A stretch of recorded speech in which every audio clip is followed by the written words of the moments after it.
Woo!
Yes, there we go, guys. Yes, it's Sunday, guys. This means a drink with Brink, where I talk with other indie creators about their lives and their careers and their books and the campaigns, because I am kind of done with mainstream comics. I still love comics, but no longer the mainstream, guys. I want new stuff, new characters, new stories from new creators with fresh ideas and enthusiasm and passion, Woo! Yes. So, okay, guys. It's really weird that I do not have a running campaign right now. I do not have an active campaign, although I am in fulfillment mode for American Bliss. American Bliss, Father's Pride, Part 1 is now being prepared to go to the printer. So it needs to go to the printer. This will happen this week. So this will also mean that this week I will start sending out the digital books, right? So the digital books go out, the books will be printed, and then I can start shipping everything out. So busy times ahead, but it's kind of nice to not have to do promotion for my own campaigns right now, so I can fully focus on promoting other people like my guests today. But first, let's see who is in the chat with us today. We have Ginge Gingerton. Hail, chat. Thanks for having us, Dave. You're very welcome, Ginge. I'll bring you back in a few seconds. There were a few other people in the chat yesterday, but for some reason, after some time, these comments disappear. So I don't really remember who they were, but thank you all so much. Chris Fisk, welcome, Chris. How are you, sir? And we have Hojo. Hello, fellas. Hello, Hojo. Hello. All right, guys. My guests for today are returning guests. They've been here before. Plus, they have the same campaign. Also, you can now get it through other means. If you missed it the first time, you can get it right now. Mike is here. Hello, Mike. Woo! American Bliss coming. Hello, Dave and Pedro and Ginge. It's a fine day so far for tropics. Yes. All right, guys. Let's not wait any longer, so I do not have to do the show on my own. I don't like doing shows on my own, but luckily I have two guests, so let's have some fun. Let's bring them on. Welcome to the show, Pedro and Ginge Gingerton.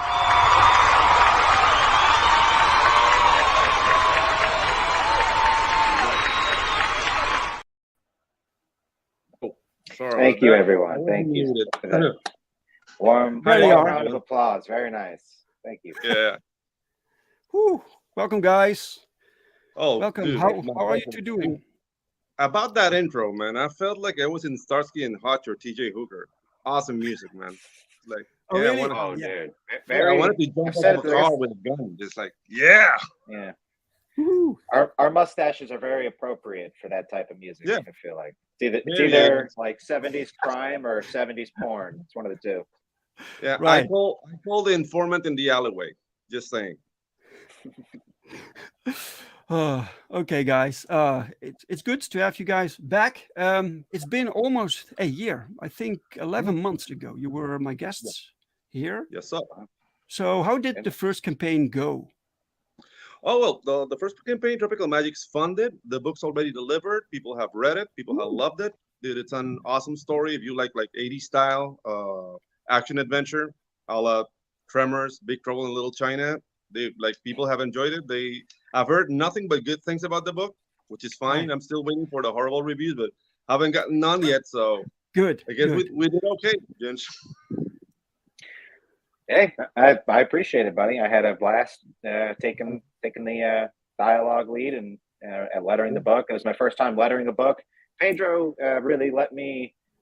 I mean, he's almost pretty much never said no to any of my requests. Like, there's been a few things I've decided not to do, like trying to ink potentially. Where I was like, all right, that one's out of my Oh, wheelhouse. really? Yeah, he's tried teaching me animation. That was another one where I was like, all right, this one's out of my wheelhouse. But I went Right. from not knowing how to letter to, just kind of being inspired by Peter Samedi and Keith Gleason, the guy that lettered my first book back there. Right. Pete would always say writers should learn how to letter their own books. And just, seeing my book, I was like, okay, no, I love what Keith did. I'm not saying, oh, well, I think I could do that. But it was like, I think I can do that, and it just made sense working with Pedro the way we had it. And yeah, I picked up that, I'm not sure, it's over there in my stack, but that, I forget how to say his name, but that How to Letter Comics book that just came out about 2 years ago. Okay. Went through that and yeah, cover to cover, and then went straight to the book. And yeah, man, had a blast. Great. I saw Bristolian Dave is in the chat. Welcome, Hey, what's up, Bristolian Dave? Dave. All right, me babbers. All right, me babbers. Jolly good show, buddy. Good to see you, man. I like Dave. He's one of the nicest guys out there, really. Yeah. Yeah. Nice main, Ginge. Looking like you just stepped off stage. Thank you, buddy. Yeah, you look like a musician. Do you do anything with music? Growing up, I played drums. I do play a little bit of guitar, ukulele, and that was just a sort of. I know, Pedro, you're gonna cringe at that one, but the last time I played ukulele was like 4 or 5 years ago. My girlfriend picked one up for me for my birthday because I had lost a previous one, and I was really digging it. Loved it. Right. I would take it with me on the go and just keep it in my car. And one morning, I smoked pot. I don't know if I'm allowed to say this on this show. Sure. But I got high one morning on the way to the gym and set my ukulele on top of the car and then drove off down the road. Oh, and no. it just fell off the fucking car. Yeah, I never saw it again. Usually, I never picked usually it that up. happens with milkshakes, The right? universe did you a favor, Ginge. I just say no to ukulele. Don't do it. Yeah, man. Yeah, It's just fun. it's not I like really harmonica this too, sexy right? sexy instrument, right? Like a guitar. Yeah, it's not really sexy. Like it looks good on chicks. Like, oh, she plays the ukulele. She's one of those. But a Right. guy playing the ukulele, and dude, I'm sorry, Ink Spots. I know you play the ukulele and you have a lot of fun with that. Nothing but love for you. But ukulele, it's an effeminate instrument. All right, All right, guys. then, fair enough, buddy. Sorry about that. I can't argue with that. So I mean, I'm just gonna take it on the chin. What's up, Hojo? Good to see you, buddy. Yeah, I don't want to get your Jack, chin in Chris, trouble, Dave, great guy. with my horrible Latin American opinions. No, No you worries. guys man. are harsh over there. I'll say that. I don't really care. It's mostly YouTube that says, yeah, hey, I know. I know. you can't say this, you can't say that, but I don't care, man. Yeah, I mean, we're not but saying like anything like completely horrible, but yeah, just don't like the ukulele. YouTube, sorry. Okay. Note that. I need to ask this question before I forget. Do it. Ginge, what are you drinking? I started before the show launched with just a regular lemonade from Wendy's yesterday, right? And then I mentioned, I was like, you know what? I was thinking about getting something to drink. And then in the pause break, I went and grabbed old Captain Morgan here. So What is that? poured in just spiced rum, Captain Morgan. But I keep it frozen. So that's what the intention. But all right. Just makes it smoother, obviously. All right. Yeah. I live in Florida, so I don't, maybe call me a cliche, but I did specifically grow up drinking rum. Not that we're exactly pirates, drinking rum and playing the ukulele. That's a great combo. Yeah. Right. I do live in a beach town, though, so I mean there is a lot of that sound around here. Right. Pedro, what are you drinking, sir? Well, since I'm hungover, drinking water, sir. Yesterday it got wild with Johnny Walker. Ooh, it got there wild. was this it wasn't a Coco Loco, it was like a coconut rum pineapple drink they were giving as a compliment. It was very sweet. Right. And it started the night really, really well, and then I couldn't drive home, so my lady had to drive. Ooh, so right. it was yes. That's the animator rockstar life, right? Yes, sir. Yes. Very nice. So how's your animation career going? Do you have some things going on? Do you get hired for cool projects?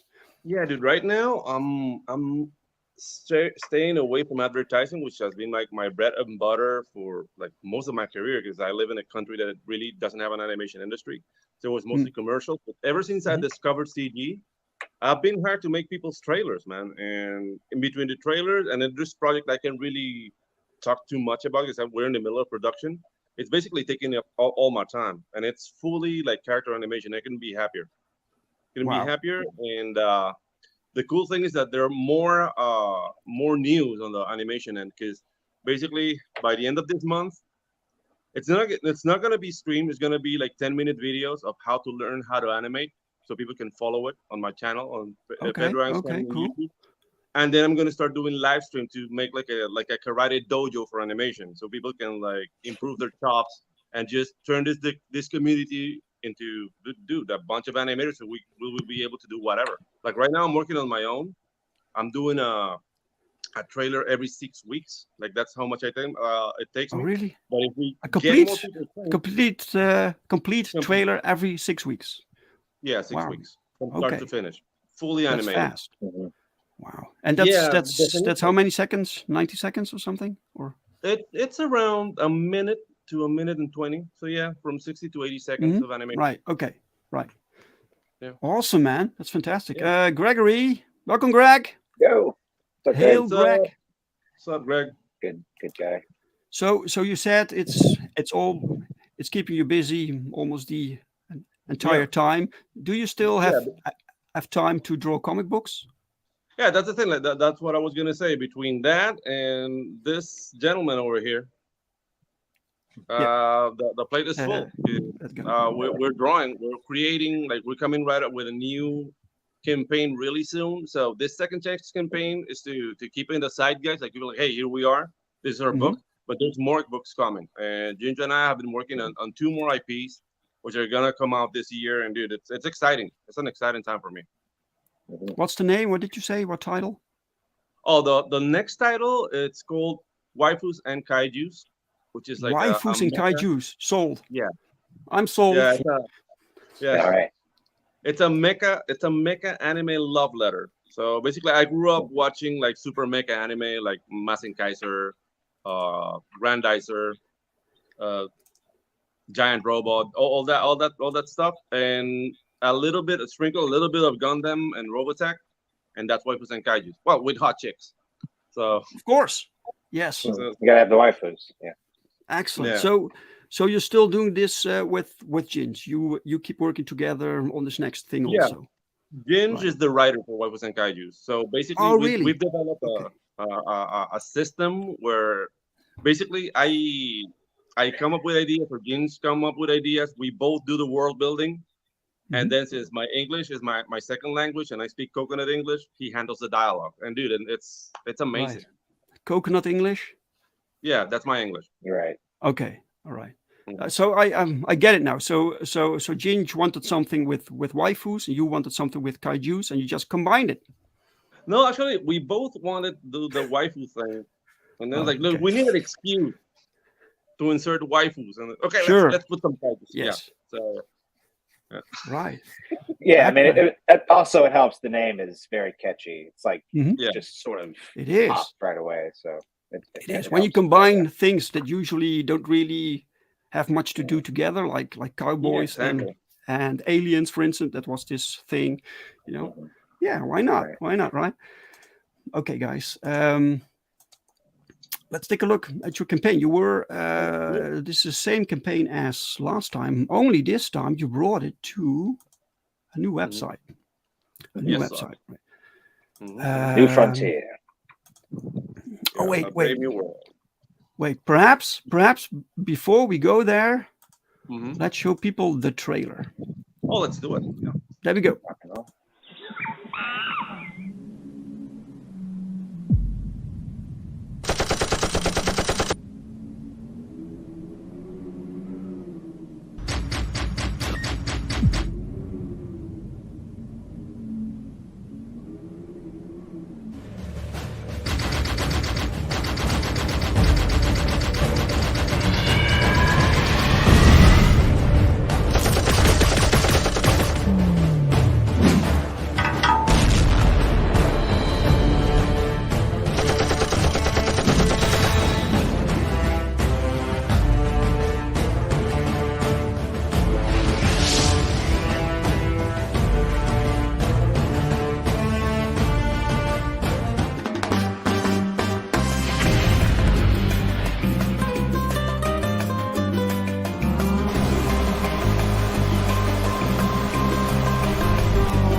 Woo! Yes.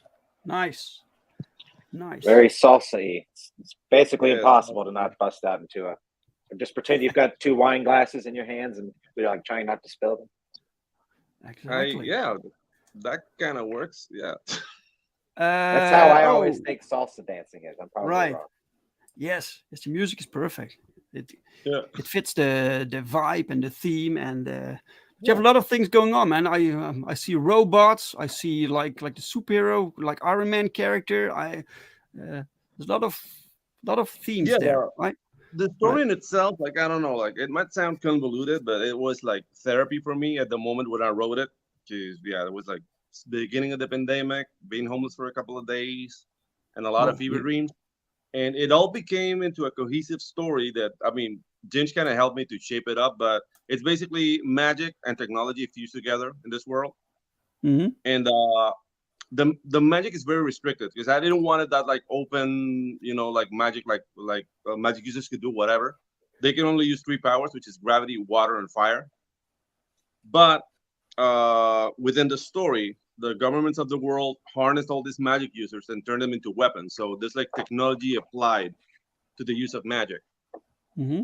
And throughout the story, like you see, like there's mechs, there's like anti-magic weaponry, and yeah, it's just these two guys who are veterans of an event like 10 years prior to the beginning of the story that are magic users, but they just want to live normal lives. It's just like the story will not let them. So Mm-hmm. that's like how the Cheech and Chong, Valanero from Tremors kind of camaraderie team buddy cop thing comes from. These two guys are just like two normal guys. They're thrown into extraordinary circumstances, and how will they respond? Like they tried to be heroes once, they failed. It's like if we're gonna do this again, we gotta end up paid.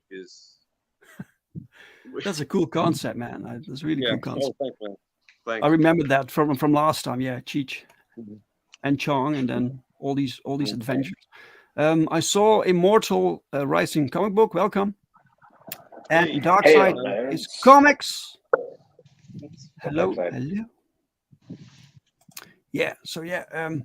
Great. So yeah. So the concept is like it's very goofy, right? It's more a comedy story adventure, right? Yeah, there's Yeah. comedy elements to it. Yeah, and but the thing is like the topic within itself, it's kind of deep. So I think Mm. the the comedy aspect kind of softens the messaging because it's a very grim story. If you take out the characters and you only see what's happening, it's very grim. Like, dude, the world's in shambles. We haven't shown a city on book one, and that's coming on book two, like how cities look like. We only Oh, see what happens to people if they choose not to live in cities. And mhm. it's like they live in squalor. It's like Mad Max. It's just like they have no water, they have no communications. They have like a rudimentary version of the internet so they can communicate against each other, but they're completely like ostracized from society. Right. And when we show what real society looks like, that's when the horror really begins. Because, dude, like humanity is living a pot life, basically. Right. So yeah, Welcome, like, Alec. Welcome, sir. So how Hello, this Alec. so how did this world get this way? So this it's like post-apocalyptic. you wanna go at it, Ginge? I mean, you go ahead, buddy. It's your story. Okay. So the world, basically, magic awakened in the world. It was chaos for a couple of years, and then the governments of the world started rounding up the magic users, and the magic users were like 15 to 20% of the human population, so they were a lot. And they were saying like, "Look, we're containing everything," and they were pulling them to sleep. But secretly, every government started developing weapons technology with this new power. So as you do, breaks out. Uh, the governments of the world started fighting within each other, but the magic users noticed like, dude, we are the source of power. We should be the ones who rule everybody. Right. So then becomes the spell war, and it's basically I took a lot of inspiration from the warlords from China. You know, before Mao and all that, like how every like general basically got his army and they said like I'm gonna liberate China, and basically Right. took it from there. And this is their factions. In the end, there were only two factions left, called the Southern Cross and the Golden Mean, and they fight in this city in Mexico where like it is said the meteor that destroyed the dinosaurs like fell, Yeah. and that's part of the story too. It's a city called it's in Cozumel. It's a city called Chetumal, and something happened there that created these huge EMP pulse that destroyed everything throughout the world. Oh, cool. And Whoa. a lot of like magic users died, like, and everybody blamed them. So the UN, which was like one of the only like not governmental but organizational entities left after the destruction, came up with this idea to rebuild the world, and they basically installed an AI. But the AI basically took over, called herself Lore, did this huge effigy of herself like a god, and she's ruling all the world. If you choose, you live under Lore or you live in squalor, and that's how Right. the world came about. Okay. Okay. Great. So you have people that have these magical abilities, right? Yeah. Uh, so how do these people get these abilities? Are they chosen or is it random? Oh, that's the thing. Like it was an event. Now Mhm. nobody knows. Like I'm keeping it like obscure because that will come up in book four, like what really happened. But it was Oh, an event, and magic awakened. And right. 20% of the world at the second they have magic powers and they don't know how to control them. So, dude, like people start like combusting instantaneously, killing everybody in their office. A Holy guy shit. Yeah. just starts like controlling water in the church and drowning everybody. You know, like it was chaos. And it's like, dude, what's happening? And they said like, dude, these guys can't control their power, and they start like hunting them down and sedating them. So it was very aleatory. Like, for example, Juanca, which is the protagonist of the book, before being a gravitar, which is like a guy who controls gravity, he was like a mechanic, Yeah. and Miguel was a cab driver. Miguel is his friend, the one who controls fire, who was a cab driver. So it's like they are very like down to earth people with enormous powers, and Mhm. your upbringing will determine whether you're a hero or a villain, kind of thing. Yes, right. Okay, cool. And Ginge, you did all the lettering. Did you have anything to do with the story also? Not. I think truthfully, to some degree, I did, but only within the back half of the book. And that, what I mean by that is, by the time I got a hold of the book, it was already fully drawn, and it was 72 pages. So we didn't add or take anything away. He had hired me originally as an editor, and I just offered my thoughts on that. We made a couple like artistic decisions that I just told him, like, I think there was like some panels that had a lot of hatching in it that I thought might have worked better with like a flat sort of shading, right? But as far as the actual storyline goes, there was what was in the script is essentially what's on the page, just due because Pedro drew it from that to that. But when I got a hold of it, there was a lot of stuff that I saw within the art. I would compare the script to the art and sort of try to see what Pedro had in mind. But ultimately, because the book is already drawn, I want to be more truthful to the artwork, and because that's what people are going to get their hands on.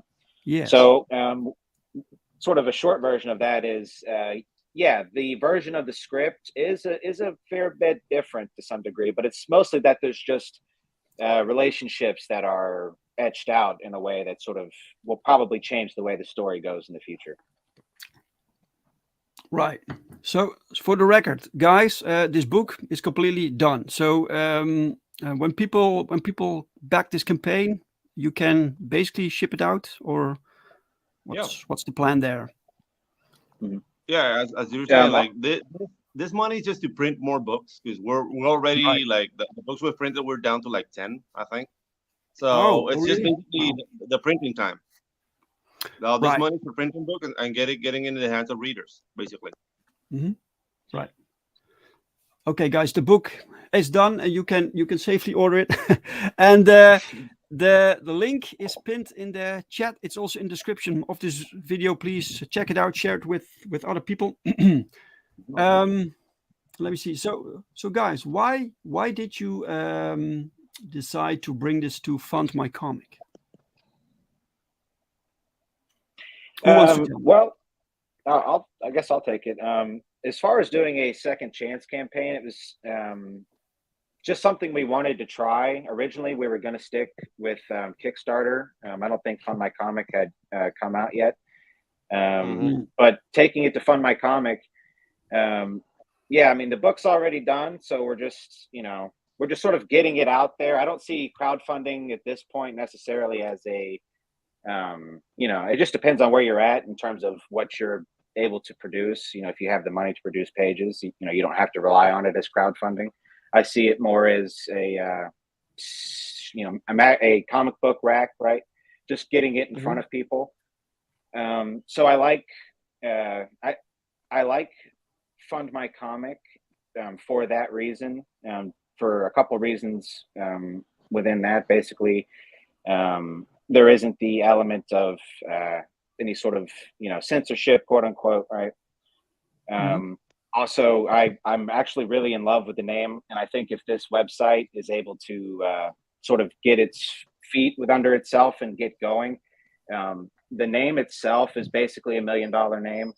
So I actually have a lot of faith going forward with the website. So just it had just opened up, and we said, all right, let's give it a try. Yeah, you're one of the first adopters here. Yeah, and the things like since I mean, both Ginge already made a page in FundMyComic. Like Luke Stone basically looked at the good things of Indiegogo and the good things on Kickstarter and took them and just incorporated into his website. And dude, making a campaign here is a breeze. Right. Just to point it out, and people are already getting payouts. Like creators are already getting payouts. So basically, FundMyComic needs campaigns to start fulfilling. So I guess people will get like the nod of confidence to just basically, dude, you can fund this with your eyes closed. Like, dude, it's completely above the table. And that's the thing. Like, I don't know. Like, the way I see it, Indiegogo and Kickstarter are demonstrating they don't want us there anymore.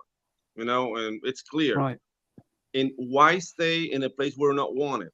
Okay, so they're focusing on tech campaigns, which gives them millions of dollars. Us lowly little comic book artists will make like a campaign that's $1 million maybe. Ethan did it.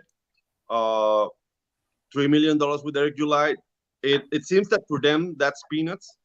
So I'd rather go to a house where they treat me well, Right. whether I Sure. make $1 million or not. I just want to be in a place where I know I can express myself as an artist. I'm not gonna get in trouble for saying something that it's not in the, I don't know, current zeitgeist of what's permitted. Mm-hmm. And that's what it is to be artists. So that's why I feel like we as creators should support movements like FundMyComic in that regard, because we're gonna end up without a house really soon Yes. if things keep going the way they are. So I don't know, man. Go FundMyComic Yeah. and back Tropical Magic Band on that. That's for people that don't know. FundMyComic is basically the answer to these practices lately from Indiegogo and Kickstarter, that they either deny creators their platform, or they shadow ban campaigns, or even, as I heard today, they remove links to videos and stuff like that. Mike Barron, Private American, he's actually planning on going on FundMyComic. If you go to his Indiegogo campaign, if you can find it, because it's shadow banned, now his trailer is restricted. So you can't really, it says like a message like video restricted for reasons of whatever. Like it's crazy. He wears Hugo Boss uniforms or whatever. I don't know. It's crazy, guys. And that's a thing that I'm not really comfortable. It hasn't really happened to me. Like, I mean, if I'm completely honest, I'm a Latino and I'm of the right color. Let's say I could take advantage of a situation like this. I choose not to. Why? Because I want people to buy my book because of my art, not because of where I was born, who my parents were. It's just stupid. This is not how you sell art. You sell art by doing the best product possible, putting it out there, and be likable. It should be just that. But right now, I don't know. Like that to me, FundMyComic is a breath of fresh air. And dude, it will take time. I know it will take time for it to be part of the, I don't know, the consciousness of people who back books. But I'm ready to take that road, man. Like, it's not that I don't like making money with my books, but I can be patient and I'm doing other things. Right, of course. And it's the principle also. You know, when do we say no? When do we say enough is enough? And this is why FundMyComic started. So it's still in beta stage, the platform, but they're taking input, they're taking feedback, they're still updating the platform with new features and stuff. So things are still growing. Also, what I learned with the fundings, it doesn't show, as opposed to the other platforms, it doesn't show the shipping costs, right? With the with the fundings, right? With the funding, like the shipping cost is outside of your funding number. Your funding number is your funding number, because that's also it makes sense to me, right? Yeah, it makes perfect sense. And one little thing about shipping, just if I can pepper this in, I know that RJ from Critical Blast is working directly with FundMyComic. He's actually our shipper fulfillment guy. He did it for the Indiegogo on this, and he'll be taking it from here as well. And likely everything going forward. I did my own fulfillment on Spells and Superheroes, and it was a great experience. But I would like to have somebody I can trust, like RJ, take care of that stuff. Yeah, dude. Like I can't do fulfillment from Latin America because I mean shipping anything anywhere from here, it's like $100 wherever you go. So really? I took a chance with RJ, and dude, I have nothing but good things to say about his service. It was amazing, completely transparent. No problems whatsoever. Fairly priced. It's just like RJ is the way to go, man. Right. So where are you printing the books? In the United States? We use a U.S. service, because the thing's like, we have printers down here, but it would be the same. Shipping a huge box to Ginge or to RJ would be Shut up, parakeets. It would be, I don't know, thousands of dollars. It would be ridiculous. Mm-hmm. Right. Yes. Could probably get it smuggled over the border for cheaper, honestly. Yeah, like I can get a couple of migrants to like take a box each. Yeah, I have the same problem, man. I going through Critical Blast. I print the books here because I want to see the books, right? I want to do my own quality control and then ship it over to RJ across the ocean. You know, it's a lot, but yeah. Well, the thing is, like, I use a service called a PO box service, which basically I have a PO box in Miami, and getting things to Panama is cheaper than getting things outside of Panama. So that's what I would do with the proofs. I get my PO box in Miami. They send it in to Panama. I got it. I saw it, and I approved it. So there's always ways. There are different like ways we can and solutions. This community is full of intelligent people. We just need to find ways to make things work for what we want to do. Right. You know? Yes. Yes. Phantasmagorical, welcome. Hey, Fanta. Bristolian Dave says RJ is doing the Lord's work with shipping. Yes, he is. Indeed. I hope it. I got a feeling. I mean, it would make sense if RJ and if FundMyComic blew up.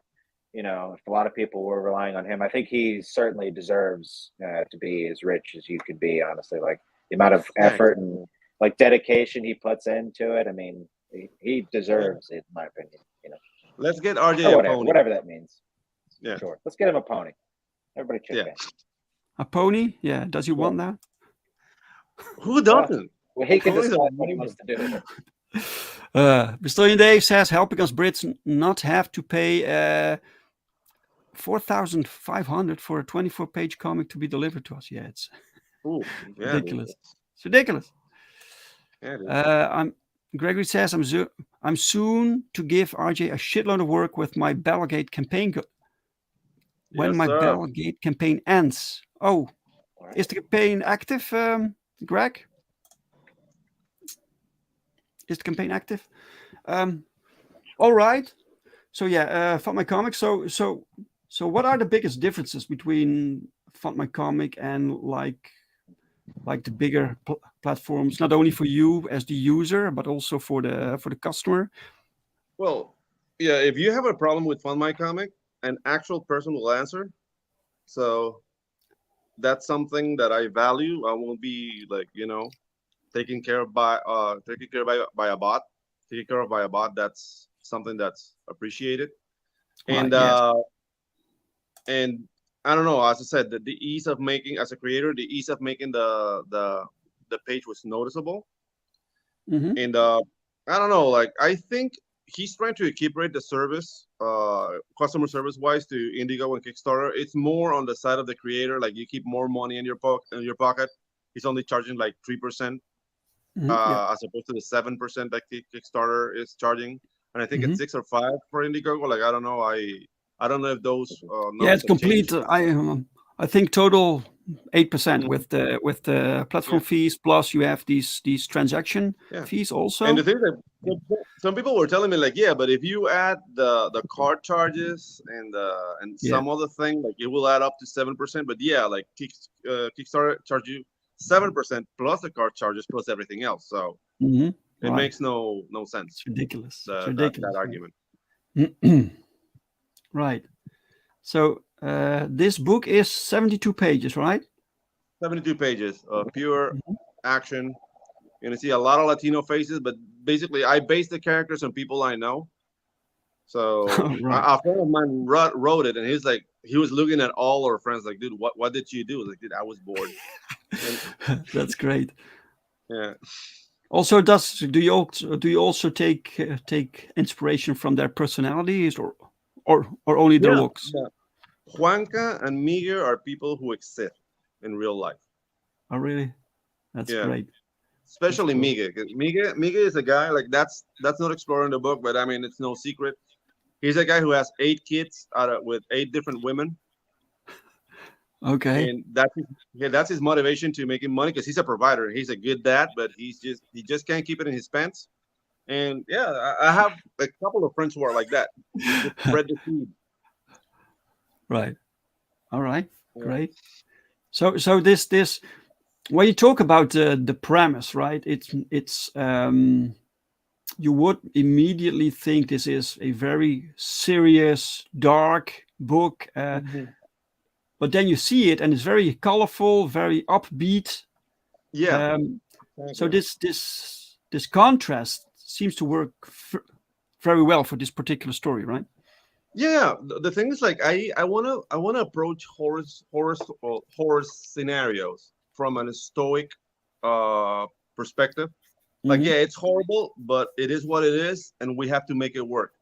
Sure. And that's kind of the attitude of everybody within the book. It's just like yeah, we're horrified. This is wow, the world came to an end. What now? So they don't take time to sit down and Hmm. cry basically.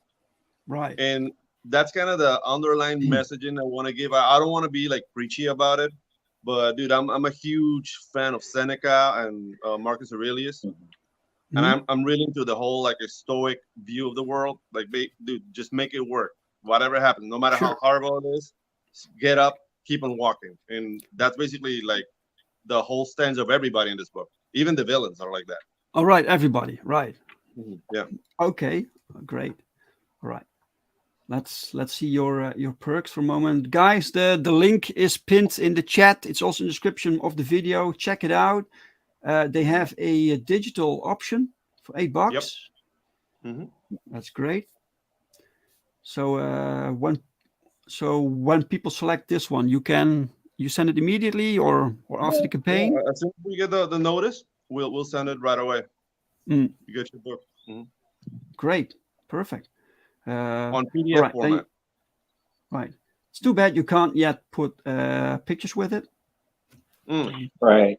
Yeah, Yeah. that would be a big one, I'd say, as far as just upping the sales ability of the page. Mhm. Really, just I think as far as comparisons go, uh, making the campaign was very very smooth, and it did feel like a mixture of the two of Mhm. Indiegogo and Kickstarter. It was pretty short, I'd say, Yeah. and yeah, it. The only thing is, maybe they could find a color scheme. I mean, this is just not even really whatever, but it's like the page obviously looks a little it's obviously in beta, which is totally fine. Yeah. But I'm just excited to see it evolve. I know they've got this, but like just something. I don't know. I like borders. Maybe I just a Mhm. personal preference. You like your Right. borders, Jen? Oh Jesus. Yes, I do Bold. actually. As a matter of fact. I'm just playing, buddy. We'll keep you out. I like keeping you out. That's it. Yeah, Anybody else? that's actually a safe option, man. Keep me. It's also a little bit slow. Uh, Yeah. That too. it's a little bit slow yet, but it's still beta stage, so lots Mhm. to do. Hmm. Right. And things like they listen. If you come up at them with the comments, they will listen to you, and that's something Hmm. that I really appreciate. Because there's nothing worse than having trouble and they're just like met by silence or a bot. It's just enervating. Right. Right. And just a matter of marketing also, right? Mhm. So this is new. So people still need to get to know this Yeah. platform. They need to hear it exists. And you have Yeah. people like uh, what's his name? Damn it! From the Buckler, I've got his name. Oh yeah, the butler. That's Jesus I'm Christ. sorry. I'm sorry, man. John. Yeah. Uh, Mhm. so he, so he's John Dillard. John Dillard, right? Dillard. Yes, So John he brought Dillard. so Damn he it. brought the Buckler here. Mhm. He's doing pretty good, almost 2,000 here. Things Yeah, are it's awesome. starting to happen, guys. This needs to grow. So it's still very young. It needs to grow, and the more creators go over to FundMyComic, the bigger things will get, right? Mhm. Yeah, exactly. I mean, Right. a And lot of people are asking about it and and they're keeping mhm. like a safe, I guess, understandable distance because they want to know how things are gonna Mhm. develop. Right. But dude, like some people jump Yeah. in the water. Like I'm one of the ones like, hey, gator. Like I'll find the gator isn't when I'm in the water. Like I'm just that kind of person. But Of course. There is. I'll say this: on our show a couple weeks ago, we had on some guests that were definitely outside the CG quote unquote network, and they're just nice dudes. So we'll have them on. That's fine. But they have also heard of FundMyComic and had said they were looking at it and were interested in it. So even guys outside of CG, it's already branching out, and I think over time. Excellent.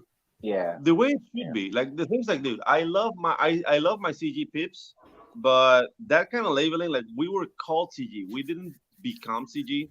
You know what I mean? It was something that was dropped on us, and I don't want to feel restricted by it. You know what I mean? Like I'm ready to work with everybody as long as you uphold the views I hold, which is freedom of expression, and dude, just allow people to do their thing. Don't interfere with people's money. That's all I want out of people, whether they adhere to CG or not. Like, I don't really care. The moment you start doing funny stuff, then we're done. But that's a cool thing about FundMyComic. It's not like that. The CG label is not labeled, and maybe some people will get mad. Like, it should say CG. Maybe not. Like, that's Luke's decision, right? He's open to everybody as long as you behave. Yes. And by behave, he means don't mess with other people's money. Exactly. Don't tell it's people very what simple. to do. Yeah, it's simple. Yeah. Basically, like the other platforms used to be, like 10 years ago. Yeah, exactly. Just normal. Trust and fairness really is all. Welcome to FundMyComic. Be normal. Be normal. Welcome, Edwin. Hello, What's up? Sir. And Telepathic Bunny is also here. He says, Hey, FundMyComic is the future. It is the one we are making for ourselves. Yes, Hey, sir. Bunny. Talking with him yesterday. Good to see you. Exactly. Guys, you have several cool campaigns. One of them is Dog Quasar. It's really cool. I'm trying to get people to check this out. But also, it has this variant cover featuring American Bliss, guys. So you can only get it here on FundMyComic. Actually, Dave, I wish I was home, but I have kind of like I took a crack at American Bliss. Oh, really? I have a couple of illustrations I want to shoot your way, but I mean, the hangover didn't let me drive back home. So as soon as I get back, I'm going to send them your way. Oh, wow. They're not finished. They're sketches, but I'm planning to finish them really soon. So you can have them do with them whatever you please. Oh, dude. Thank you, man. Awesome. So this is why I wanted to highlight this for a minute, right? Let's get back to the campaigns. Explore. So the Explorer doesn't work, right? Yeah. I need to. Tropical Magicks. Here we go. I am impressed with this website, though, for such a small team. I'm also impressed he's put together a team, too. And the thing is, like, they're using Stripe, which is the same paying method that Indiegogo and Kickstarter use. So it's nothing. It's not like a payout plugin or whatever. Like, they're doing their homework. Right. Let me stop sharing for a moment. I think it's my own system that's acting up here. Let's Killers inside the house. Yes. Wait. There it is. You see? There it is. Right. So we have 5 backers, guys. So you have the digital for just $8, and you get it. You get it almost immediately, right? For $25, you get the 72-page book plus the trading card. Right. Arthur Bears. This is a variant cover, right? Yeah. This is the last chance to get that cover, guys. Like, we're planning. I'm planning with Art because Art has the original art. We're gonna sell that at an auction, and then that's gone. You're not gonna be able to get that cover ever again. This one. Correct. Right. Yeah, correct. That one. It was colored by Oliver Arce from 656, and they did an amazing job, man. And dude, to me, like, this is just, I'm in awe that an inker the caliber of RT Bear just said, like, hey, do you want me to ink your work? It's like, okay. And that's because I'm been working with art. Like I finished like a couple of months ago the black and white high octane book, which sold 500 copies. So I'm a success. And sorry about that. Good job, buddy. But yeah, dude. Like I have a very like nice professional, non-sexual relationship with art, and we're working a lot together. You That's know, so it's fun. just like yeah, dude. Like Great. there are things on the back burner that I can't really say that much about, but it involves arts IPs and your boy here. Oh wow, So there's a lot of things gonna happen, man, in the near future. Yeah. awesome. So yeah, we're kind of jumping from perks to this. I don't care, but Yeah, yeah. Just like so these are the they say art, and I these are go the crazy. three main characters with the three different magic Yeah, systems, magic right? power. Yeah, yeah. Magic So powers. the guy in purple, he controls gravity. The guy in red controls fire, and the lady with the orange shirt controls water. Right. And then you have this big robot here. What's his Yeah. deal? Okay, so that robot was a warbot from the spell war, which is what we call the huge like world war that destroyed everything. And he's been reprogrammed to be the lady's nanny. So he's like her butler, and he takes care of her. He cooks, and he fights too. Very protective of her. But basically, he is like the conscience of the book because he has Mm, the disposition of like extreme non-judgment. So he sees things as they are, and he tells people. He has right. a lot of conflict with Juanca in the beginning because Juanca is like very riddled with PTSD from the war, so he's very Mm. close. And Nani notices, and he tries to help, but Juanca hates robots. So that's a cool exchange they have between them. Oh wow. Cool.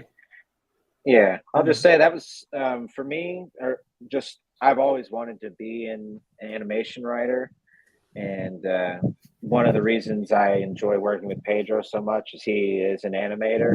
It has a very animated heavy style, and there's like just lots of elements of that within the comedy, within the action, within the composition that for me it was just a natural fit, and I had a ton of fun fleshing out, like I said, the relationships. So yeah, like that. Just watching, those two, grow over the book was a lot of fun. Right. And for the second issue, you have more input, right? With the story. Yeah, yeah. Right. There's more characters. There's a deepening of relationships. Mhm. There might be loss of limb, so be on the lookout. Oh. Oh no. Yeah. Okay. All right. Okay. You have just I a love playing with body horror. I don't know what that is. Yeah. right. Okay. You have one digital. You have two variant covers, and you have the $45 Mhm. option, the full plumbing. Yeah. It's both Yeah. covers. Yeah. Great. Awesome. Check it out, guys. Fantastic. So you have what did you say? You have 4 issues planned? We got what? Excuse me. 4 issues for this series? Do you have plans? Yeah, I'm planning the arc is gonna be told in 4 like 72 to 80 pages books, and then Right. it's a finite story. We might play more in the universe, but the story of these two guys is finite because I mean I don't want to follow like the whole like American style of character that's like never ending. Mhm. Because I don't know, like that's not how I like telling my story. I enjoy Yeah. Batman like the rest, and I enjoy the X-Men and whatnot. Well, the old, not the new. Right. But Mhm. but yeah, like Well, that Pedro loves the new stuff. Don't let him lie. yeah that lack of finality always rubbed me the wrong way. You know what I mean? Yes. Yes, this is true, man. So Hmm. you do know the ending. You so when you had the concept or the plan for this story, Hmm. did you know how it was going to end? I knew the end by the middle of the first book when I was writing it. I knew like okay, seeing their personalities and how they play out with each other, how they that become an element to the conclusion of the story. Right. Right. So that wasn't fleshed out before. So once I saw how their strengths and weaknesses, personality-wise. So it's like, okay, what kind of decisions would they make to bring a resolution to this story? And that's how I came with the end, which is something not even Ginge knows, I think. Have I told you, Ginge, how it ends? No, I don't think you have, buddy. Oh, really? It's a surprise to you It's a also. secret. Not even I know. Yeah, wow. I'll let you know. You know, the lock and key. It's huge. Okay, it's huge and small at the same time. Mhm. Right. It's huge and small at the same time because it has to be with a very little decision that affects like the macro development of everything. Yes. And it has to this do is with awesome. the personality. This is great. So yeah, like yeah, that really got me like enthusiastic to finish the first book. Like I want to reach to that end. And like Spoilers? the No, moment not it spoilers. happened, like people would see it. Like yeah, I'm waiting for that. Right. We have another writer in the chat. Dr. Einar, welcome, sir. So All right. The doctor is in. Hello. Yes. yes, sir. Alex says, knowing the end helps the story writing sails smoothly. Well, not Yeah, exactly. not always smoothly, but it does. It does help. I think you need something to work towards. I mean, I think I a agree. very slow writer said once, the thing is not knowing the end, is how you walk towards it. But Mhm. I don't know. I've been waiting for his next book for the last 10 years. So Right. I don't Yeah, know. yeah. No pressure, George R.R. Martin. No, no. He's never going to finish it. Ever. No, he's not. It's It's not gonna gonna go happen. the way of Robert Jordan. He's gonna pass away, and somebody else is gonna finish it, Yeah. and everybody's gonna say it sucks. Yeah. Does he have children like Tolkien, Like right? So Tolkien. so the kids take Yeah, over. but the thing is, with Tolkien, it wasn't even his child; it was his grandchild who Yeah, his destroyed grandchild. everything Yeah, yeah. with Amazon. Yeah, because A that little guy has boss. done nothing with his life. Wow. Yeah. Right. Selling your All right. grandpa's work. Yeah. Guys, the link to this campaign is pinned in the chat. It's in the description of the video. Please check it out. Share it with other people. Let's just refresh. You never know, right? 5 backers right now. It's a new platform. It's a new campaign. It's very slow. I don't know why. All right, here we go. The black screen again. Oh, here we go. Come on, guys. My nipples What are I hard like, what I like with patience. Kickstarter is that you actually see the counter go up. You don't need to refresh, right? Yeah. Right. All right. So do you guys also promote the Kickstarter page, because this also on Kickstarter? Or is this, Yeah, it's also Kickstarter. You can right. find it there. It's Tropical Magicks also, and if you feel more comfortable back in there, by all means, please do. But as I said, like, dude, I'm putting my chips on FundMyComic. It doesn't mean that if you back us on Kickstarter, you're not gonna get your book. Obviously, you're gonna get your book, but our efforts are on we're building our house here. So Exactly. let's get it. Let's help Luke Stone get this FundMyComic thing up and running, and he's already rocking. So let's just keep at it. Yeah, there are some major things that need to be smoothed out for the platform, Yeah, but exactly. after that, things can only get better, right? So after that, I'm sure it will blow up.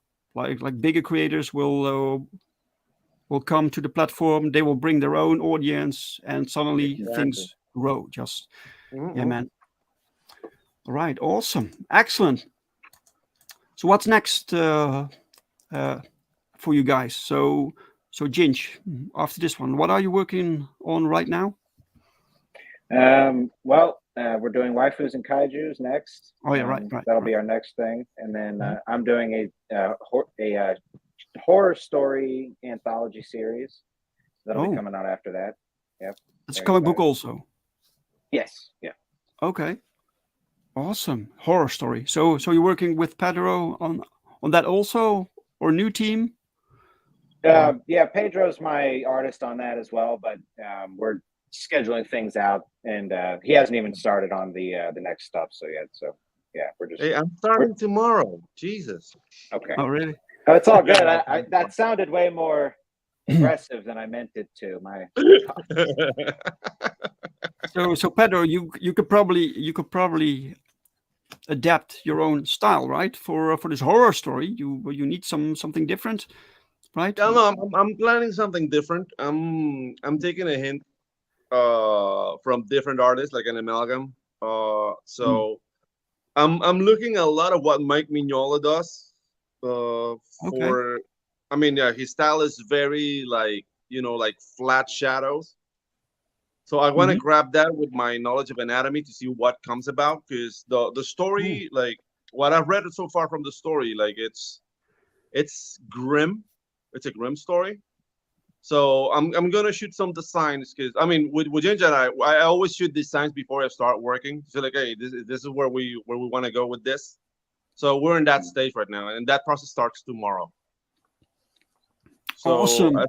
yeah, and that, then we have the waifus and kaijus. Obviously, we're on page 20. People need to know waifus and kaijus already, and the animation school. I'm gonna call the live stream the animation dojo, but the school is called the animation kitchen. Look out for the Pedro and channel. Like, I think I'm gonna put the first 5 videos by the end of the month. So you're gonna get like 5 animation exercises you can follow. They're very simple, but things will get complicated as we move along. There's no investments on the side of the students. You just download a open source software called OpenTunes, and from there you can follow the classes. If you want to get one-on-one classes with me, there would be a system available, which is going to be live streams throughout the, like, private live streams throughout the week. And it's going to be like 8 students per class plus me, and you'll get like an hour. So it would be like 4 hours a month. I'm thinking like from $150 to $200. I'm still doing the number, and I'm setting all that up if people are interested in get like one-on-ones. But you can definitely follow just the channel and do it like that. I'm planning doing like a regular live stream on Fridays, but just dedicated to animation. Oh, that is so cool, man. Yeah, so those are the plans. Yeah, because the things, like, people say like, yeah, you have to like put yourself out there and make your own platform. And dude, like, I don't want to make another shill show. Dude, people do shill shows, which is awesome. People do like news shows, that's awesome. But I don't want to do that too. You know what I mean? I'd rather have you guys do it who are doing it well. And what I do well is animate, so I might as well share that. Sure, of course, man. Of course. Yeah. Yes, you have to do what brings you joy. What show your passion. You know, build your channel around passion. For you, it's animation. For other people, it's like drama. And I'm like, yeah. I mean, and the thing is, I'm not bashing people who do drama shows. Sure. That's awesome, and they're very entertaining. It's just that, I mean, I could do that, but they are already doing it, so why would I? Yes. You know, that's my too many of that. Yes. Yeah, exactly. All right, excellent, man. I will make sure to put a link to your channel in the description later, so people can visit that also. Ginge, do you have your own YouTube channel? Yes, I have my own. It's the Ginge, just my name, Ginge_Gingerton is what you could Google. We do the Ginge and Pedro show there every Tuesday. All right. Yes. 6 p.m. CST. Yes, what's the show? What's the show about? It is a shill show. There you go. But it's a shill show, but also we've been having on a lot of different creatives too. Like we talked with the Final Destination creator last week. Yeah, dude, that was awesome. Wow. Really? Yeah. I mean, we had a Disney director once. We had George Scribner, the director of Oliver and Company from the 80s. Like, he was part of our show. We had like all sort of people that I would never thought we would be talking to. But it's a very, like, it's a chill show, but we're chill about it. And we just allow people to talk about their projects, their campaigns, what are they doing, what are their plans, just like you, Dave. It's awesome. They do it. And the thing is, it's really good because you get to see perspectives and art styles and just like people proposing different things, and it's awesome. Right. Excellent, guys. All right, you guys are doing great. So thank you for being my guests for today and for showing us your campaign. Thanks for having us, sir. Cheers. Yeah, thank you for having us, man. Yeah, you're very welcome, guys. And special thanks to the chat, for everyone who showed up and who commented, and for the feedback and input and the questions, and for sharing. And please like this video if you liked it. If you didn't like it, give it a dislike. I'm very sorry. And I'll be back next week, next Sunday. So same channel, same time, different guest, guys. So hope to see you then. Bye-bye. Take care, guys.